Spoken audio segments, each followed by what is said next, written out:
आपण बघत आहात AKP न्यूज मराठी, आपला आवाज आपली ताकद।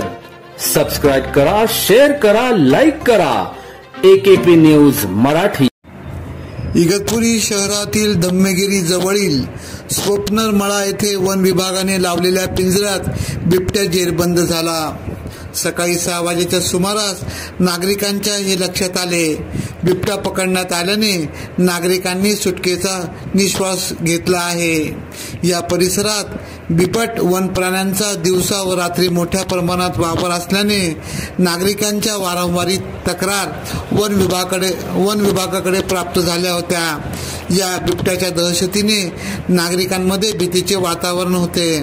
दरम्यान कोणत्याही प्रकारे जीवितहानी घडू नये म्हणून इगतपुरी वन विभागाने वेळीच दखल घेऊन पिंजरा लावून बिबट वन प्राणी बंदिस्त केला। सदर बिबट नर जातीचा असून वय अंदाजे 5 ते 6 वर्ष असल्याचे वन परिक्षेत्र अधिकारी केतन बिरारीस यांनी सांगितले। सदर वन प्राणी बिबट नैसर्गिक अधिवासात सोडण्यात असण्याची माहिती त्यांनी दिली।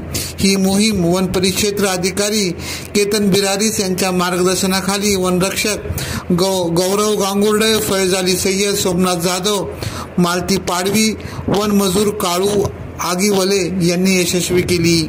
AKP न्यूज साठी विशेष प्रतिनिधी भगीरथ आतकरी, इगतपुरी, नाशिक।